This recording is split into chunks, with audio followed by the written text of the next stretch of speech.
A wani bangare na jawabin shugaban kasar Amurka a majalisar zauren Yahudawa na Knesset ya bayyana neman afuwa ga Firaminista Netanyahu, inda ya bayyana cewa wanda ya kawo mafita a yaƙi bai kamata ya mutu cikin tuhuma ba. Shugaban kasar Amurka Donald Trump a gaban zauren majalisar zartawa ta Yahudawa ta Knesset da ke yankin Jerusalem ya yi kira akan cewa a bawa shugaban kasar Isra'ila Netanyahu afuwa a biyo bayan nasarar da ya kawo ta yaƙi a ƙasar ta Isra'ila, inda ya bayyana cewa mutumin da ya ci irin wannan gagarumar nasara bai kamata a ci gaba da tuhumarsa da laifuka irin wanda suka haɗa da cin hanci da rashawa ba. Da yake furta jawabinsa a Knesset ranar Litinin nan, shugaban ƙasar ta Amurka Donald Trump ya buƙaci cewa Firaminista Netanyahu ya sha wahala matuƙa, musamman a lokacin da aka yi wannan fafata, wanda shine ya kasance shugaban ƙasar Isra'ila wanda yake sahun gaba-gaba, wanda ya sha matuƙar wahala a lokacin shugabancinsa biyo bayan wannan yaƙi da shekaru guda biyu da ya gabata, inda mai cewa shugaban ƙasar ya taka rawa gurin ƙwazo mai matuƙa gurin samar da dabaru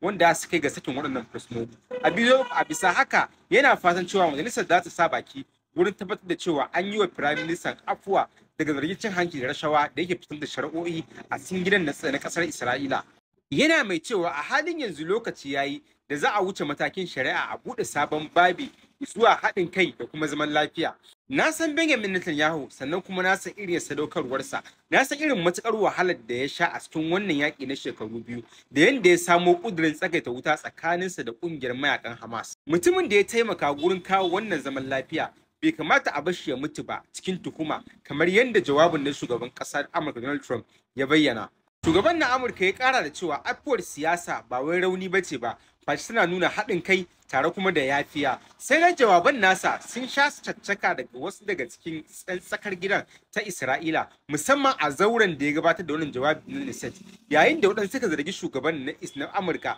da sanya baki akan abubuwan da suka shafi shari'o'in cikin gida na ƙasar Isra'ila. To sai dai kuma a ɓangare ɗaya, magoya bayan shugaban ƙasar ta Isra'ila Netanyahu sun kaure da tafi tare da nuna farin ciki, inda suka bayyana cewa wannan kalamai na shugaban kasar Amurka sun nuna yadda ake cigaba samun kyakkyawar alaka tsakanin shugaban kasar na Isra'ila da al'ummar kasa da kuma kasashen da suke makotaka da su, ma'ana kasashen da suke danyen ganye. Netanyahu dai na fuskantar manyan shari'o'i guda uku, ciki har da laifin zargin cin hanci da rashawa tare da karɓar kyaututtuka daga attajirai, tare kuma da yin amfani da kujerarsa domin cin moriyar kansa. Sai dai har zuwa wannan lokaci Firaministan Netanyahu yana ci gaba da musanta waɗannan zarge-zarge da ake tuhumarsa da shi a cikin kotuna. Sai dai wannan bayanai fa suna zuwa ne a daidai lokacin da ake ci gaba da musayar fursunoni tsakanin ƙungiyar ta Hamas da kuma ƙasar Isra'ila a gefe guda, yayin da zuwa yanzu ƙasar ta ƙungiyar ta Hamas ta bayyana sakin dukkanin fursunonin da suke hannunta rayayyu, yayin da a bangare guda kuma za a shiga mataki da biyu na neman gawarwakin da suka rage a cikin zirin na Gaza a cikin baraguzai, yayin da wani rahoto ya tabbatar a jiya lokacin da aka fara janye baraguzai bayan janye sojojin kasar Isra'ila daga yankin, an zaƙulo akalla ƙarin gawarwakin mutane na mutum 150 wayanda suka makale a cikin baraguzan gine-gine sakamakon hare-haren kasar Isra'ila, waɗanda ba a ayyana da su a cikin lissafin adadin waɗanda suka rasa rayukansu a zirin Gaza ba.